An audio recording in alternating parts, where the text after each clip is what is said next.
வணக்கம் நண்பர்களே, முக்கிய செய்திகளை இந்த பதிவில் பார்க்க போகிறோம். வீத லீடர்ஸ் இயக்கத்துடைய தலைவர் அண்ணாமலை அவர்கள் மத்திய அரசாங்கத்துக்கு எதிராக கடும் கண்டனத்தை பதிவு செஞ்சிருக்காரு. இதுக்கு முன்னாடி இவ்வளவு ஹார்ஸா அண்ணாமலை வார்த்தைகளை மத்திய அரசாங்கத்துக்கு எதிராக பயன்படுத்தினது இல்லை. ஆனால் இன்னைக்கு பயன்படுத்தியிருக்காரு.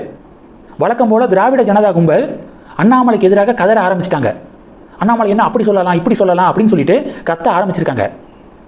இதனுடைய பின்னணி என்ன அப்படிங்கிறத தெரிஞ்சுக்கிட்டா அண்ணாமலையுடைய கோபத்தில் நியாயம் இருக்குது அப்படிங்கிறத புரிஞ்சுக்க முடியுது. பின்னணி என்ன? மாநிலங்களவையில் அன்புமணி ராமதாஸ் அவர்கள் மத்திய அரசாங்கத்திட்ட ஒரு கேள்வி கேட்டிருக்காங்க. கர்நாடகா கவர்மெண்ட் காவிரியின் குறுக்கே அணை கட்ட தொடர்ந்து முயற்சி பண்ணுது. காவிரி பாயக்கூடிய சக மாநிலங்களான தமிழ்நாடு, கேரளா, புதுச்சேரி இந்த மாநிலங்களுடைய ஒப்புதல் இல்லாமல் காவிரியின் குறுக்கே கர்நாடகனால டேம் கட்ட முடியாது. இதை பற்றி மத்திய அரசாங்கம் என்ன நினைக்கிறீங்க? நான் சொல்கிறது கரெக்டு தானே அப்படிங்கிற மாதிரி அன்புமணி ராமதாஸ் கேள்வி கேட்டிருக்காரு. அதுக்கு மத்திய நீர்வளத்துறையுடைய இணை அமைச்சர் எழுத்துப்பூர்வமாக ஒரு பதில் கொடுத்துருக்காரு. இந்த பதில் தான் ஒரு பேரதிர்ச்சியை ஏற்படுத்தியிருக்கு. என்ன சொல்லியிருக்காரு தெரியுமா? மத்திய நீர்வளத்துறையுடைய இணை அமைச்சர் அவர் சொல்கிறாரு, 16/2/2018 அப்போ காவிரி இஷ்யூவில் உச்சநீதிமன்றம் ஒரு தீர்ப்பு கொடுத்துச்சு. அந்த தீர்ப்பில் காவிரியின் குறுக்கே கட்டுமானங்களுக்கு தமிழ்நாடு உள்ளிட்ட பிற மாநிலங்களின் ஒப்புதலை கர்நாடகா பெற வேண்டும் அப்படின்னு சுப்ரீம் கோர்ட்டு சொல்லலையே அப்படின்னு மத்திய நீர்வளத்துறை சொல்லியிருக்காங்க. சுப்ரீம் கோர்ட்டுடைய தீர்ப்பில் தமிழ்நாடு கிட்டலாம் ஒப்புதல் பெறணும் கர்நாடகா கட்டுமானங்களுக்கு அப்படின்னு சுப்ரீம் கோர்ட்டு சொல்லலையேப்பா அப்படின்னு வார்த்தைகளை பயன்படுத்தியிருக்கு மத்திய நீர்வளத்துறை.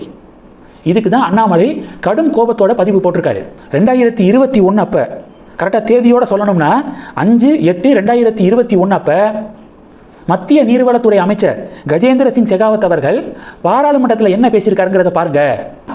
தமிழ்நாடு, கேரளா, புதுச்சேரியுடைய ஒப்புதல் கண்டிப்பாக இருக்கணும். இந்த சக மாநிலங்களுடைய ஒப்புதல் இல்லாமல் காவிரியின் குறுக்கே கர்நாடகனால எந்த ஒரு கட்டுமானத்தையும் கட்ட முடியாது அப்படின்னு பாராளுமன்றத்தில் மத்திய நீர்வளத்துறை அமைச்சர் ஓப்பனாக பேசியிருக்காரு. 2021 அப்படி பேசிட்டு இப்போது சுப்ரீம் கோர்ட்டு சொல்லலையே தமிழ்நாட்டுடைய ஒப்புதல் வேணும்லாம் சுப்ரீம் கோர்ட்டு சொல்லலை அப்படின்னு ஏன் மாற்றி பேசுகிறீங்க? கர்நாடகா தேர்தல் அரசியலுக்காக இப்படி மாற்றி பேசுகிறீங்களோ அப்படிங்கிற சந்தேகம் வருது. காவேரி விவகாரம் கோடிக்கணக்கான விவசாயிகளுடைய வாழ்வாதாரம் சம்பந்தப்பட்ட விஷயம். அதில் மத்திய அரசாங்கம் நேர்மையாகவும் வெளிப்படையாகவும் ஒரே நிலைப்பாட்டிலும் செயல்பட வேண்டும் அப்படின்னு வலியுறுத்தியிருக்காரு. எப்படி? காவிரி விவகாரம் விவசாயிகளுடைய வாழ்வாதாரம் சம்பந்தப்பட்ட விவகாரம். அதனால மத்திய அரசாங்கம் நேர்மையாகவும் வெளிப்படையாகவும் ஒரே நிலைப்பாட்டிலும் செயல்பட வேண்டும் அப்படின்னு அண்ணன் வலியுறுத்தியிருக்காரு. கடைசியாக என்ன சொல்லியிருக்காருன்னா, தமிழ்நாட்டு மக்களை எளிதாக எடுத்துக்கொள்ள வேண்டாம். தமிழ்நாடு, கர்நாடகா சகோதர மாநிலங்களுடைய நல்லுறவை பாதிக்கிற மாதிரி மத்திய அரசாங்கம் எந்த நடவடிக்கையும் எடுக்கக்கூடாது. முழுக்க முழுக்க சட்டம் நீதியின் அடிப்படையில் தான் இதை அணுகணும் அப்படின்னு அண்ணாமலை அவர்கள் அவருடைய பதிவில் சொல்லியிருக்காரு.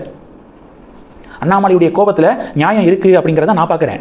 ஏன்னா 2021 ஒரு செங்கலை கூட கர்நாடகா நட முடியாது அப்படின்னு மத்திய அரசாங்கம் சொன்னாங்க. இப்போது சுப்ரீம் கோர்ட்டுடைய ஜட்ஜ்மெண்ட்டில் இல்லையே தமிழ்நாடுடைய ஒப்புதல் வேணும்லாம் இல்லையேப்பா அப்படின்னு மாற்றி பேசுகிறது தப்பு தானே. அதை அண்ணாமலை சுட்டி காட்டியிருக்காரு. வழக்கம் போல திராவிட ஜனதா கும்பல் அண்ணாமலையுடைய ட்விட்டர் பதிவுக்கு கீழே கதறிக்கு இருக்காங்க. நியாயப்படி பார்த்தா மாநிலத்தில் பாஜகவை வளர்க்கணும்னா பாஜகவுடைய ஸ்டேட் யூனிட்டு மத்திய அரசாங்கத்தை இதை வலியுறுத்தி இருக்கணும். அவங்க ஃபஸ்ட்டு இதை சொல்லியிருக்கணும். அண்ணாமலை பாஜக மாநில தலைவராக இருந்தபோது இந்த காவிரி நீர் விஷயத்துலலாம் அவர் என்றைக்குமே விட்டு கொடுத்ததே கிடையாது. மத்திய அரசாங்கத்தை தொடர்ந்து வலியுறுத்தி இருக்காரு. அந்த ஸ்டாண்டை தான் தமிழக பாஜக கும்பல் எடுக்கணும். ஆனால் அண்ணாமலை வெறுப்பு உங்களோட கண்ணை மறைச்சிருச்சு. என்ன பேசுகிறாரு அப்படிங்கிறதே உணராமல் வழக்கம் போல் அண்ணாமலையை திட்ட ஆரம்பிச்சிருக்காங்க. இந்த செய்திகளை பற்றி உங்களுடைய பார்வைகளை மறக்காமல் கமெண்ட் பண்ணுங்கள். தொடர்ந்து கனெக்டில் இருங்க. அடுத்தடுத்து நிறையா பதிவுகளை பார்க்க போகிறோம். நன்றி. ஜெய் ஹிந்த்.